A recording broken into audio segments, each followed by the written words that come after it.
Diz aqui: compromisso e priorização. Vendo de longe uma figueira que tinha folhas, foi ver se nela acharia alguma coisa. E chegando a ela, não achou senão folhas, porque não era tempo de figos. Marcos 11:13. Frutificar, independentemente de ocasiões e condições, é o traço de quem edificou a adesão sincera ao aprendizado das lições da alma por meio do comprometimento íntimo de melhoria. Nesses tempos desafiantes de ilusão e descuido, a virtude do comprometimento torna-se fator essencial de êxito a quaisquer empreendimentos espirituais. Vigie suas horas, adaptando-as aos deveres nobres, ao estudo enriquecedor, à diversão educativa, ao trabalho do amor e à cooperação comunitária. Você, que assumiu o compromisso de avançar, guarde a consciência plena dos obstáculos que surgirão e assegure-se de apresentar, nos instantes de convocação ao bem, o fruto desejável no campo interior, priorizando a fidelidade à consciência, em qualquer tempo. Assim você terá o acréscimo daquilo que lhe falta para a aquisição da paz.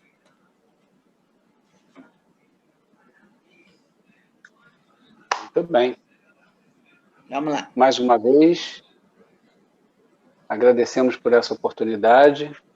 Mais uma vez, estamos aqui para espalhar um pouquinho mais, uma gotinha mais de sabedoria, para que nós possamos encarar o nosso dia a dia com mais leveza, com entendimento, com paz, com assertividade. Dessa forma, pedimos licença aos guias e mentores espirituais para iniciarmos o nosso trabalho, dizendo todos, graças a Deus. Graças a Deus. E vamos ao nosso trabalho, né? Nosso trabalho está trazendo para nós várias reflexões hoje, importantíssimas, porque vai falar de assuntos que muitas vezes nós vemos no social, mas que não encaramos que existem dentro de nós também, né? Isso é um problema sério. Vamos hoje trazer outra figura. Nós vamos trazer a figura daquela pessoa que de vez em quando a gente fala uma frase dele, que é La Rochefoucauld. Ele era filósofo e prosador francês. Essa história que nós vamos trazer faz parte de um discurso dele. E aí Hamed resolveu homenagear, dentro do livro de La Fontaine, que trouxe muitas coisas relacionadas ao Rochefoucauld, que ele também fazia muita comparação do comportamento do homem com o comportamento do animal. Ele tem até um trecho enorme em que ele vai comparando o animal e o homem. Então, justamente por isso, Hamed colocou esse discurso. E eu vou apresentar a vocês, então, quem era, né? Uma das frases dele: mais é preciso estudar os homens do que os livros. Então, aqui ele já coloca a necessidade da gente realmente olhar nossas atitudes, olhar nossos pensamentos, mais do que ficar versando em teorias. Vamos olhar as ações. Vamos olhar o que as pessoas estão dando utilidade ou não. O nome dele era François IV, Duque de La Rochefoucauld, príncipe de Marillac. Ele nasceu em Paris, em 15 de setembro de 1613, numa das famílias mais nobres e tradicionais da França. Morreu em 17 de março de 1680, na mesma cidade. Ele, como poucos outros, olhou para sua intimidade com clareza árida e naturalidade rígida, porque ele realmente tinha essa vertente do conhece-te a ti mesmo, para entender realmente as falhas de si mesmo, bem como a dos semelhantes. Então, ele não só comparava as questões dos animais com os homens, ele também olhava para si mesmo e também fazia as reflexões em relação a ele. Ele foi um dos sedimentadores do Conhece-te a ti mesmo na França, dentro das poesias dele, dentro das prosas, dentro da filosofia dele. Homenageando Louquet-Foucault, foi citado no final dos capítulos do livro de Hamed e suas máximas, né? Uma de suas máximas, que vai explicar o significado pressuposto da fábula. Então, por isso que no final de cada história nós colocamos uma máxima de Roquefoucauld. E aqui tem mais uma dele. Se nós não tivéssemos defeitos, não teríamos tanto prazer em notá-los nos outros. A gente projeta aquilo que legal, viu? Ele também tem. Ele também tem. Não sou só eu que tenho, né? Então você fica feliz, né? Cobrindo a sua e apontando no outro. Porque você começa a se igualar com todo mundo e vai passando pela multidão, né? Por isso que realmente a gente tem defeito e por isso olha o outro, né? Quer falar alguma coisa do Roquefoucauld? Ele foi o primeiro analista, né, a fazer a autoanálise, né, bem antes de Freud.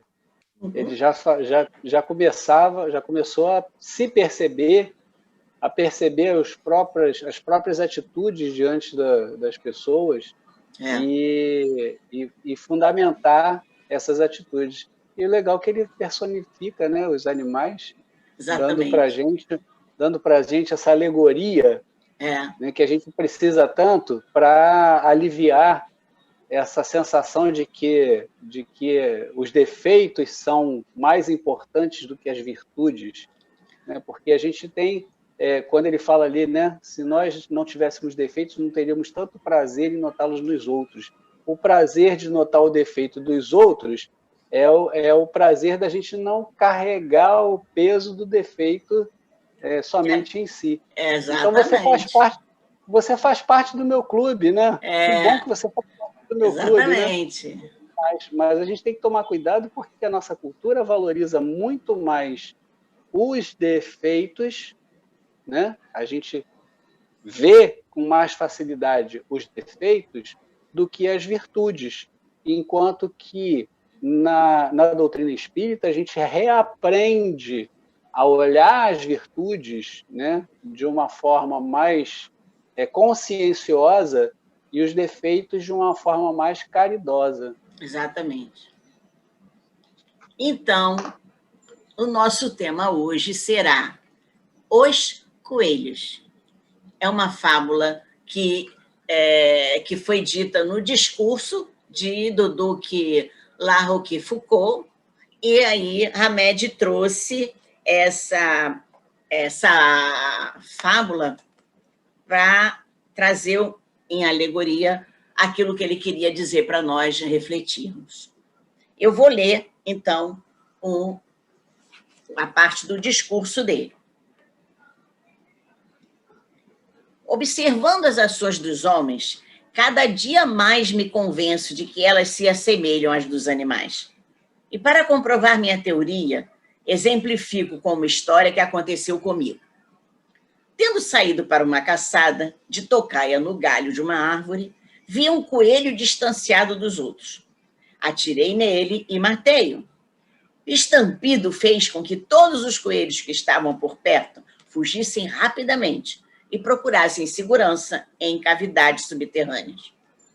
Mas, dali a pouco, os coelhos voltaram à superfície e continuaram suas vidinhas alegres e corriqueiras, esquecidos do perigo, que há pouco os assustara.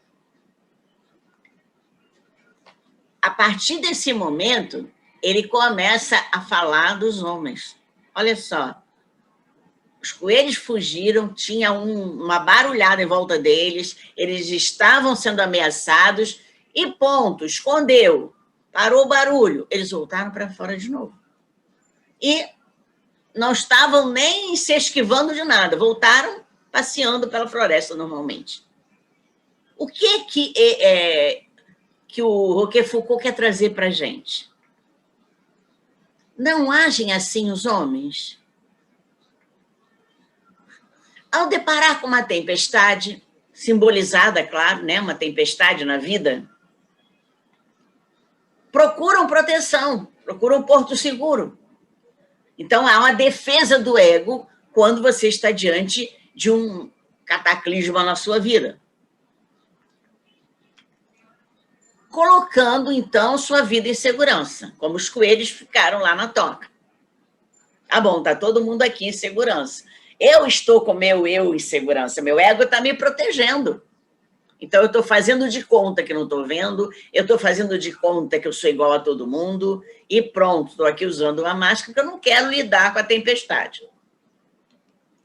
No entanto, passado o perigo, quando eu vejo que eu já estou em ambiente, né, amigo, eu vou me expor de novo a outros temporais.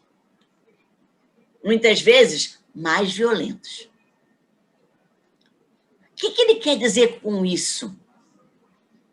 Parece uma coisa doida, né? Quer dizer, o homem adora temporal, adora movimento, adora caos. Na verdade, né, nós temos tanta segurança que podemos nos proteger e que é melhor ficar exposto. Não, qualquer coisa eu vou para o meu buraquinho de novo.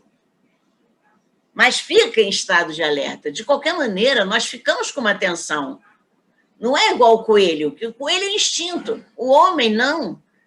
Ele tem uma inteligência. Então, mesmo que ele enfrente outros temporais, se ele torna se expor a outros temporais, significa que ele no mínimo, né, uma pessoa que não tem consciência.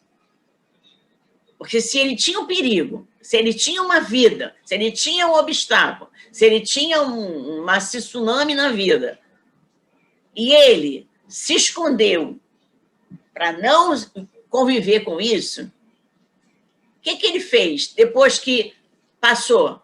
Ele voltou para a vida normal dele. Ele não questiona a origem da tempestade, a origem do temporal, que é a diferença do homem para o animal. Né, Jorge?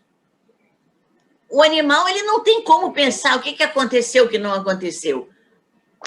Pois é, tem uma nuance aí que é importante a gente salientar, que é a diferença entre o que é normal e o que é constante ou o que é cotidiano, né?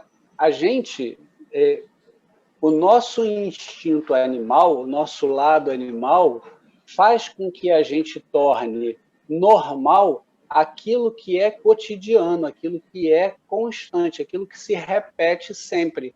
Então, assim como na vida dos coelhinhos, o normal era não ter barulho, o normal era estar tudo tranquilo, o normal era estar todo mundo serelepe lá, né, buscando as folhinhas para comer. Tá certo? Sim. Mas o que acontece? O coelhinho não tem a razão, o coelhinho não tem discernimento, o coelhinho não tem essa visão de descolamento entre o fato, né, a realidade do fato, e uma eventualidade e uma possibilidade de repetição desse fato. Ele não tem esse descolamento, né, de projeção temporal. Isso que aconteceu pode acontecer de novo? O que leva isso a acontecer? Né? Eu estou me expondo a riscos, tá certo? Então, isso é uma característica humana, é uma característica da razão, é uma característica do pensamento. Deveria ser. Então, mas aí o nosso lado instintivo, animal, né? Porque nós somos animais racionais, mas somos animais, né? Esse nosso lado ainda funciona grosseiramente dessa forma. Então, vamos trazer para a nossa realidade atual.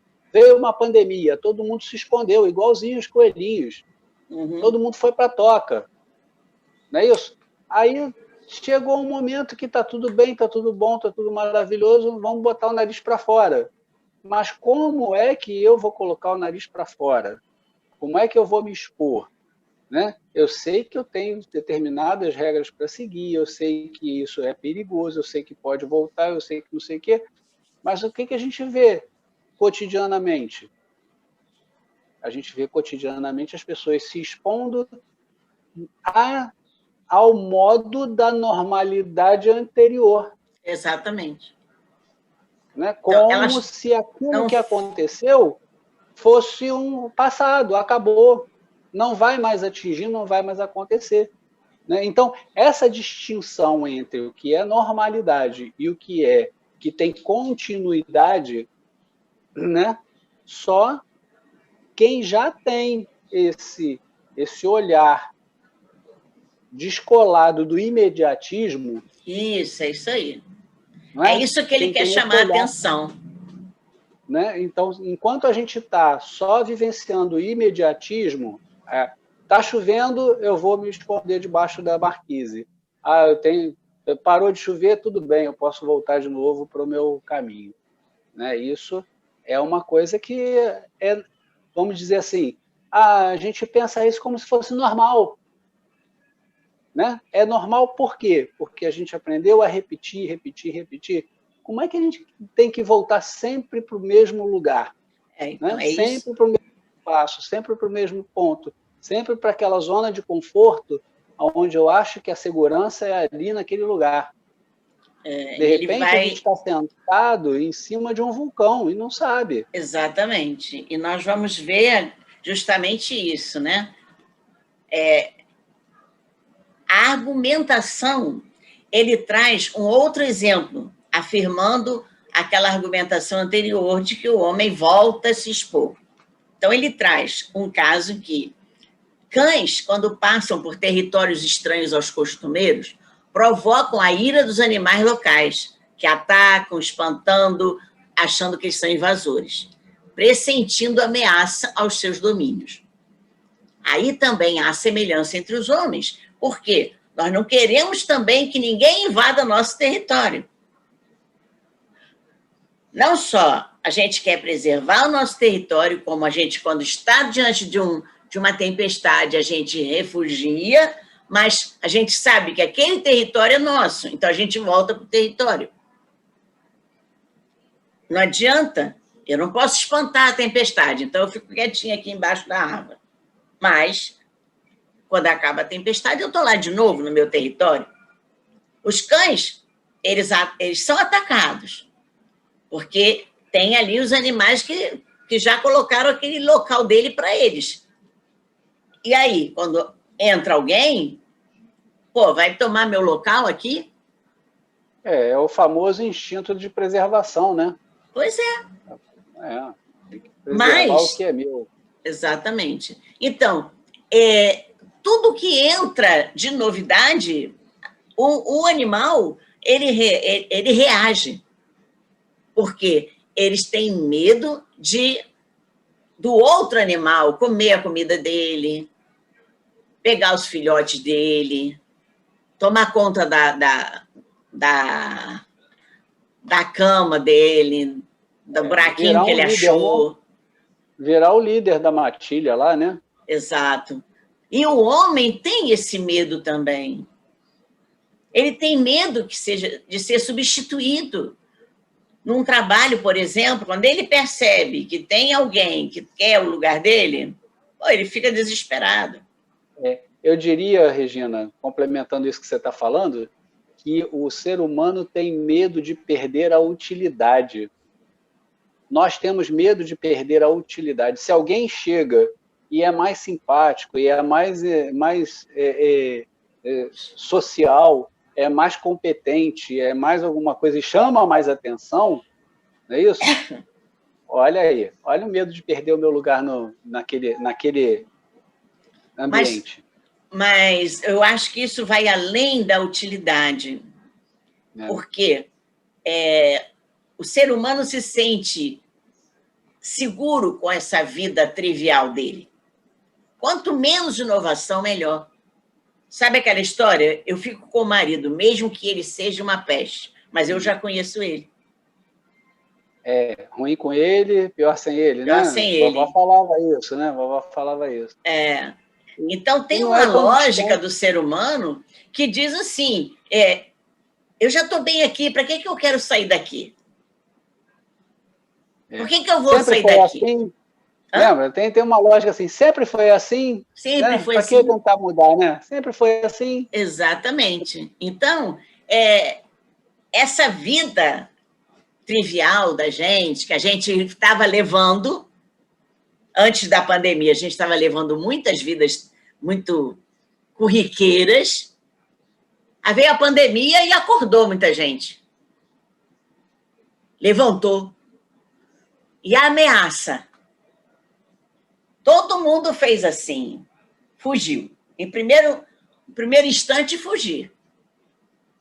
Quando começaram a ver... Literalmente, Regina, literalmente você percebia no olhar das pessoas o medo das outras pessoas. Sim, sim.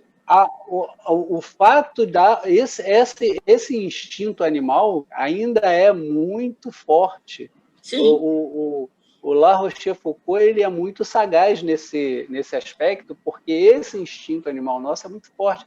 A gente percebia no olhar das pessoas o medo da aproximação, pessoas desviando das outras pessoas, né? Com medo mesmo, autopreservação. Sim. Por outro lado, né, aquelas que se achavam já seguras no pedaço, não perceberam também o amanhã. E aí se entregaram, né, na vida corriqueira deles de novo. Sem entender que essa vida corriqueira estava passando por uma tempestade. E aí? Vamos seguir um pouquinho com essa lógica, né? Qual é a ameaça do novo para o ser humano? O que o novo ameaça? Os animais voltaram à vida deles comuns, por quê? Porque tinha uma ameaça. Mas, passado o primeiro impacto, as coisas se acomodam. Os homens não veem o depois. Eles veem que passou. Ó, passou, não está mais chovendo, não. Então, vamos embora. E não bota nem um guarda-chuva na bolsa. Não vai chover mais, não. O novo pode ganhar espaço, muitas vezes, sem invadir o espaço alheio. Permitir que entre o novo na sua vida, para você perceber o que ele traz de utilidade, o que ele traz de acréscimo para a sua vida, não é permitir que ele invada. Ele pode conviver com o mundo antigo seu. E você vai decidir a hora que você vai substituir.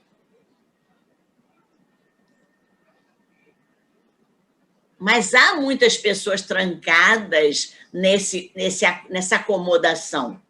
E aí fica complicado. Depois de um tempo, acabou a novidade, vai tudo se ajeitando. Você deixa o novo entrar. Daqui a pouco você vai ver que você já está integrando aquele novo no seu dia a dia. E quem gosta de muita novidade, quando começa a se ajeitar, já senta monotonia já. Quero outra coisa, quero outra coisa, quero outra coisa. E há uns que não querem de jeito nenhum deixar o novo tomar conta.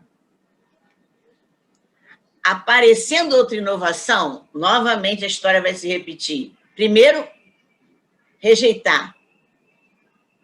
Agora que eu já estou aprendendo isso aqui, ainda vem esse outro. E mais um outro, e mais um outro. Puxa, eu já custei para aceitar o liquidificador, agora vem moedor de carne, mais não sei o quê, mais não sei o quê, e muitas outras coisas que vão invadindo a minha vida, invadindo a minha cabeça. Eu não tenho cabeça para aprender a fazer tudo isso. E é uma coisa muito, muito ameaçadora mesmo, né? A história do coelho trouxe para nós isso. O quanto nós Precisamos de proteger esse espaço que nós criamos, que nós achamos que é seguro. E a gente defende com unhas e dentes.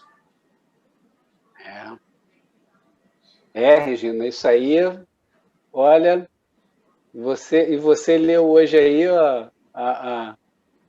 o texto do compromisso, né? Compromisso para a realização. Tem tudo a ver também com isso, gente. Meu Deus do céu. É a priorização. Então, edificar para frutificar. Ora, se eu quero ser o homem novo e deixar para trás o homem velho que eu fui, não é? Eu tenho que me preparar hoje, eu tenho que edificar hoje, eu tenho que lutar contra tudo que faz com que eu fique estagnado, tudo que faz com que eu sempre volte a um status, né? Já estabilizado, né? Estabilizado, não é isso? E me lance. Eu sei que esse lançamento não é um lançamento à deriva. Não. Eu sei que esse lançamento é um lançamento progressivo, que eu vou aproveitar os meus conhecimentos, as minhas habilidades, as minhas tudo que eu tenho, né? Os meus potenciais, eu vou aproveitar isso tudo e vou construindo o novo com tudo que eu já tenho. Mas o que eu não posso é achar que essa construção do novo é pura e simplesmente abandonar o velho, né? Como a gente tem na nossa cultura capitalista ocidental, você tem que pegar tudo que é velho e jogar no lixo, porque não presta. E você tem que aceitar o que é novo sem pensar. Não é assim. Você tem que reutilizar, você tem que se aprimorar, você tem que se ressignificar progressivamente. É um movimento, como diz Joana de Ângeles, lento, gradual e progressivo, que faz com que a gente se transforme. O universo se transforma o tempo todo, o planeta se transforma o tempo todo. Por que a gente tem que ficar no quadradinho? Mas o quadradinho é a zona de conforto, né? E aí? É aquela área conhecida, né? Área conhecida. É o novo que ameaça, né? É o novo que está ameaçando. Por que temer o novo? Por que temer? Por que temer o novo? Por que temer o novo se eu já tenho bagagem, se eu já tenho valores? Mas, na verdade, tudo isso é a falta de confiança em si próprio. Aí, falou tudo. O que significa falta de fé. Fé é essa confiança. Eu vou olhar, eu vou experimentar, pelo menos eu vou ver, eu vou analisar. Se eu achar que isso aqui não vai fazer um movimento legal na minha vida, aí eu não fico. Mas eu preciso examinar, eu preciso perceber, eu preciso tocar, eu preciso experimentar. Isso aí. E eu tenho que abrir sempre aquele espaçozinho, aquela janelazinha para dúvida. Né? Claro. Sair das minhas certezas, dos meus paradigmas de que sempre foi assim e vai ser sempre assim, exatamente, né? E criar aquela perguntinha básica, né? Será que pode ser melhor se for de outro jeito? Exatamente. É exatamente isso. Então, continuando, né? Nós trouxemos assim uma integração dessas nossas reflexões, né? Na verdade, nós receamos alterar nossas opiniões, não queremos jogar fora os valores que alicerçam o nosso ponto de apoio, quer dizer, aqueles valores que supostamente estão dando segurança à nossa vida, da mesma forma que não queremos perder o prestígio que já conquistamos, a reputação que já temos diante do social. Então, aquilo ali é o que eu administro. E eu não quero perder. Será que esse novo vai mudar a minha opinião? Será que esse novo vai fazer com que meus valores não valham mais nada? Será que as pessoas não vão mais olhar para mim? Será que as pessoas vão dizer que eu sou fraco, porque estou mudando, virando casaca, né? Isso. Então, a gente prefere viver deprimido, desgastado. Abre mão de uma teimosia ou nos rendermos a uma evidência cujo resultado poderia ser benéfico, nos traria muita alegria de viver, porque o novo sempre traz movimento. O novo sempre traz movimento, mesmo que a gente não fique com aquilo, mas traz movimento. O movimento da curiosidade, da compreensão, da busca do conhecimento, da modificação de comportamento. Eu experimento. Olha, esse material não deu. Aí eu vou buscar outro. Ah, mas eu sempre usei isso aqui. Então fica ali, né? Aí, no caso do protético, ele vai ficar usando, fazendo aquelas dentaduras dos anos 50 o resto da vida, né? Opa! Porque ele não quer usar material novo, né? Imagina. Tem que botar piercing e purpurina.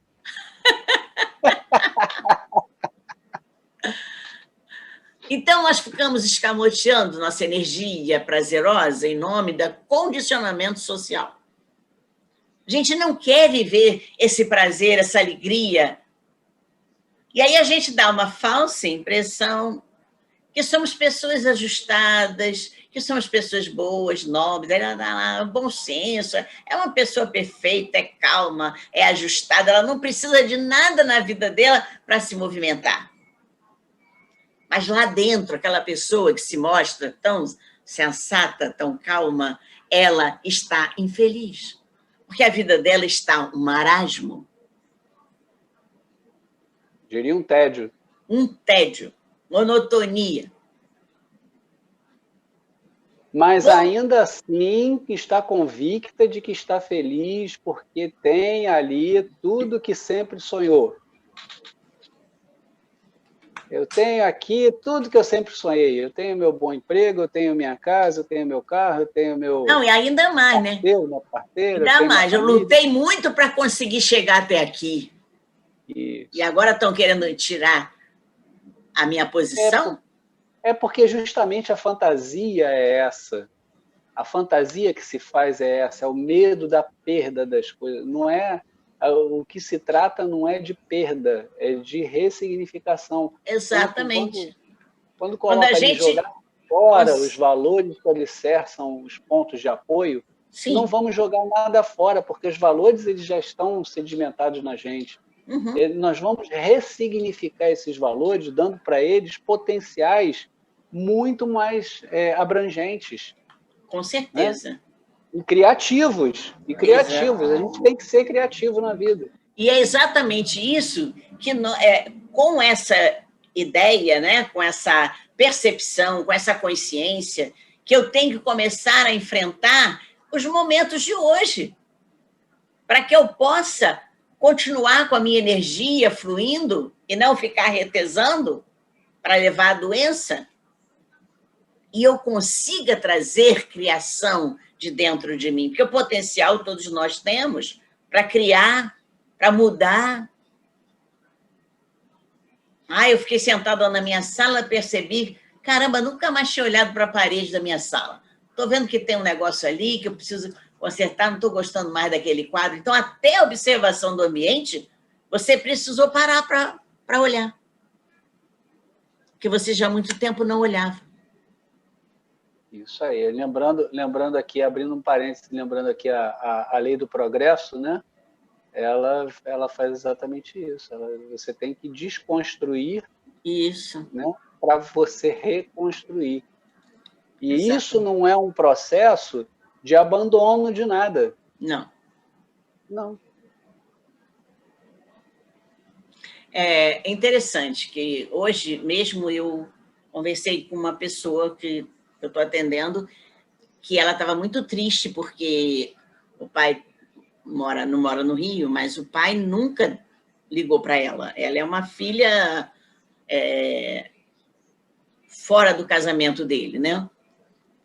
E ele tem 2 filhas lá na origem, né? Na família original.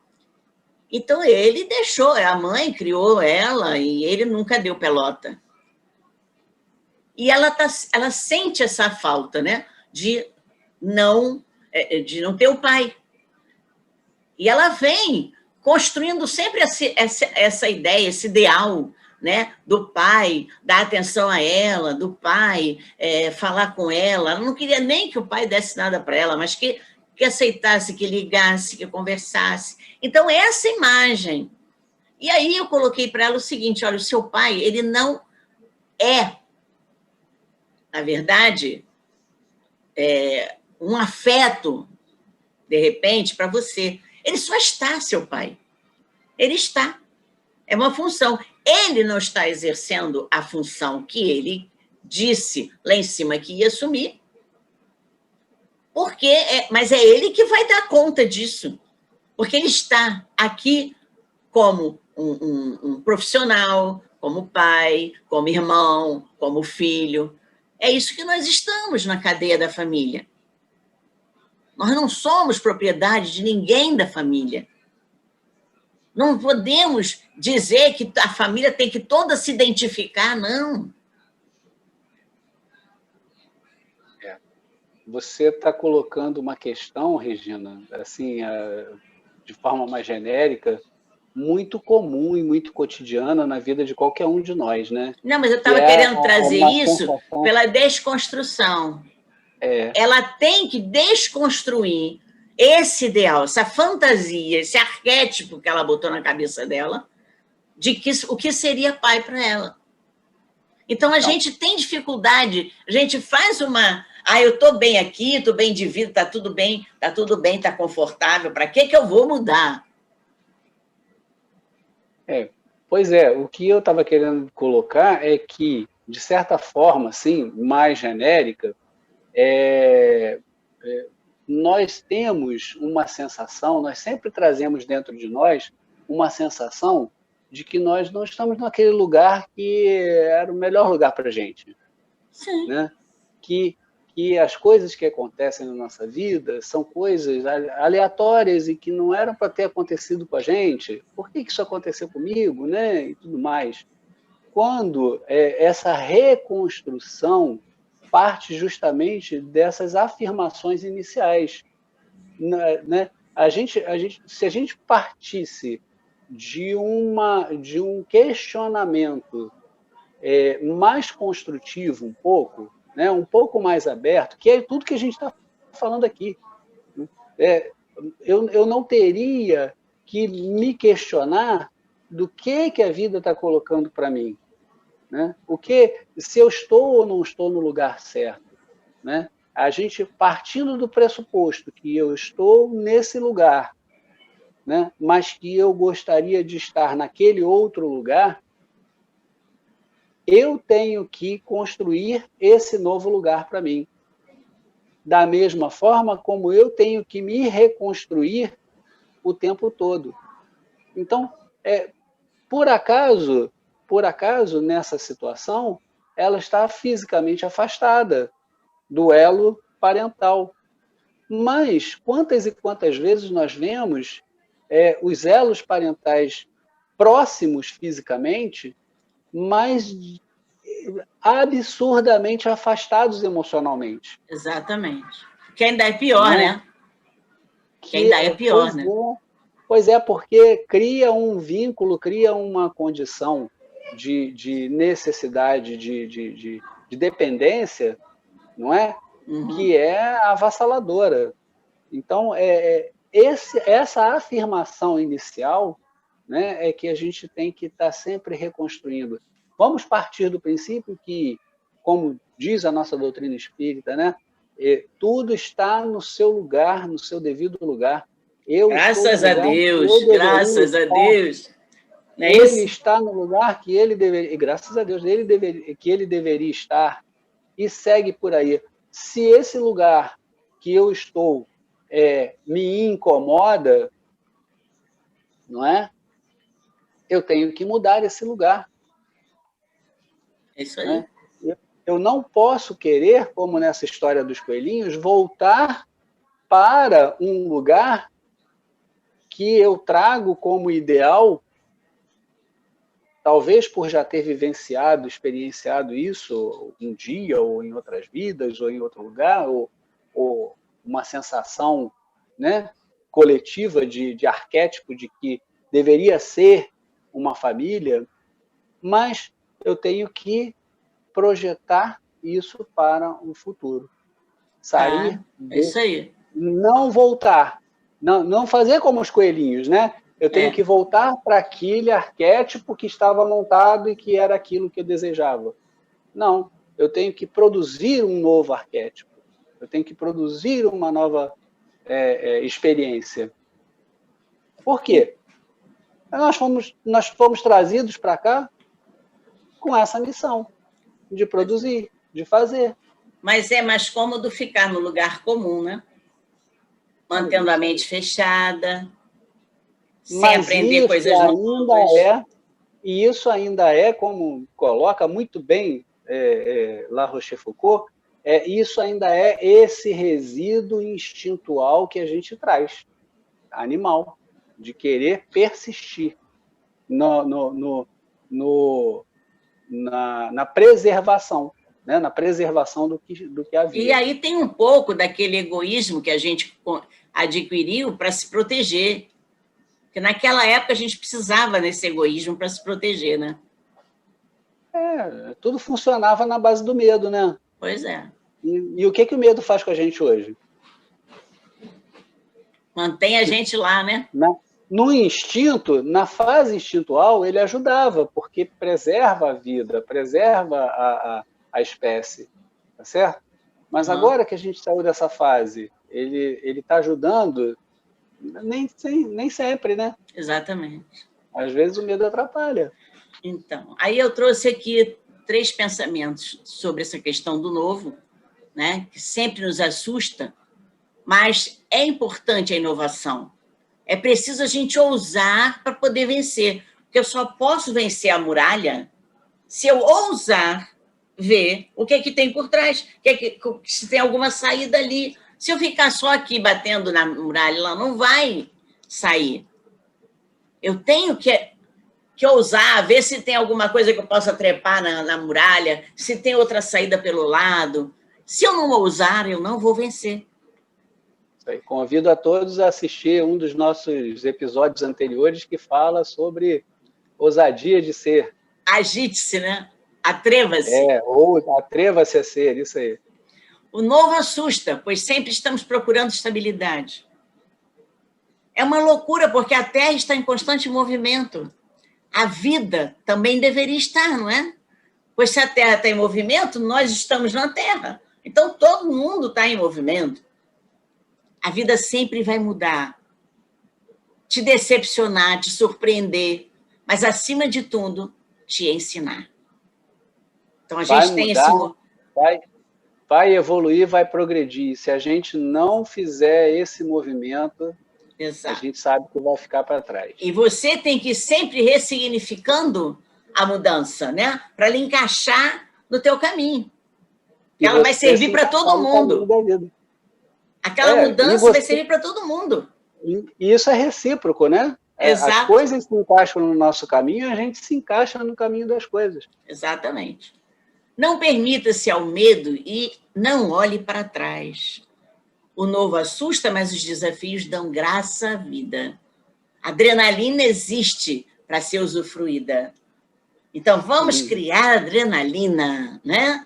Entrar no desafio, atrever realmente a olhar para frente, olhar o novo, a examinar. Está chegando uma coisa aqui nova, ainda não percebi aquilo, o que tem ali? E vamos começar a dar movimento à nossa vida. Isso aí. No Evangelho tem um trecho que diz o seguinte: o Espiritismo dilata o pensamento e lhe rasga horizontes novos. Em vez dessa visão acanhada e mesquinha que concentra na vida atual, faz do instante que vivemos na Terra o único e frágil eixo do porvir eterno. Ele, o Espiritismo, mostra que essa vida não passa de um elo no harmonioso e magnífico conjunto da obra do Criador. Mostra a solidariedade que conjuga todas as existências de um mesmo ser, todos os seres do mesmo mundo e os seres de todos os mundos. Essa solidariedade entre as partes de um mesmo todo explica o inexplicável se apresenta, desde que se considere apenas um ponto. Esse conjunto ao tempo de Cristo os homens não teriam podido compreender, motivo porque ele reservou para outros tempos o fazê-lo conhecido. Então, a gente está vendo que realmente hoje, né, está no capítulo 2, item 7, que hoje nós estamos prontos para ir recebendo. E o plano espiritual está enviando esse movimento, esperando essa solidariedade. É solidariedade com o movimento, solidariedade com o universo. Porque eu tenho que estar harmoniosa com o movimento do universo. E a gente está aqui vivendo na Terra, né, nesse eixo da Terra, não podemos ficar com mesquinharia, porque senão nós vamos parar e vamos cair. Porque a Terra vai continuar se mexendo junto com todo o universo. E é isso que o Espiritismo traz para a gente, essa visão de ampliar a nossa consciência. Sem ampliar a nossa consciência, nós vamos ficar fechadinhos em caixinhas e levando sempre tempestades para frente, para poder um dia acordar. Porque pela dor a gente acorda, né? Pois é, a dor assusta, né? É. Dá aquele solavanco, né? Exatamente. E mais uma vez ele falando aí, né, que tudo está engrenado. A gente não sabe quais são as mudanças que estão acontecendo a nível universal. Exatamente. O universo está conspirando, se ele está conspirando a nosso favor ou contra nós, isso não existe. Ele está sempre em transformação. Exatamente. Né? Então, nós é que temos que aproveitar para fazê-los ao nosso favor, né, não? Isso aí, e a gente vai se transformando. Então, é recíproco. É recíproco. Nós temos que interpretar, reler os sinais do universo, do mundo, de tudo que acontece ao nosso redor, para que a gente possa aproveitar isso e também se construir, se transformar no sentido de se construir, de buscar esse homem do bem, né? Esse homem do bem que nós temos a essência, né? Isso aí. Nós temos a essência. Exatamente. Então, terminando com a célebre máxima de Roquefoucauld, que está trazendo para nós ligarmos a história de hoje dos coelhos. Então, os espíritos miseráveis comumente condenam o que está além do seu alcance. E o que está além do seu alcance, ele não quer ver, ele não quer esticar o braço, ele não quer olhar para frente. E aí ele condena. Né? Então, aqueles espíritos que ficam ali na miséria, né, da vida, dos acontecimentos. E aproveitando que a gente estava falando lá da inteligência espiritual, né? Isso. É a questão da transcendência mesmo. Exatamente. É a questão da transcendência. Os espíritos que eles chamam aqui de miseráveis, né? São aqueles que não conseguem olhar para o que acontece hoje como preparação para o que eu não sei, mas que vai vir. Exatamente.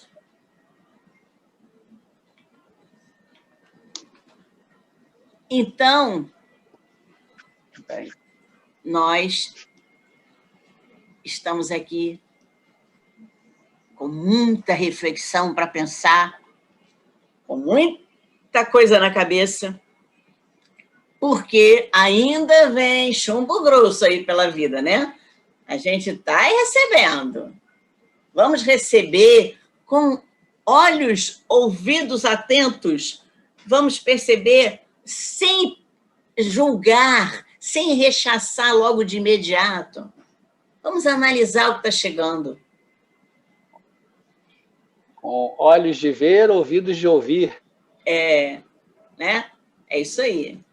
Então, graças a Deus, amigos espirituais, agradecemos a possibilidade de estarmos passando esses conhecimentos adiante, que todos recebam em seus lares o manto de Cristo e que tenhamos uma ótima semana pela frente. Graças a Deus.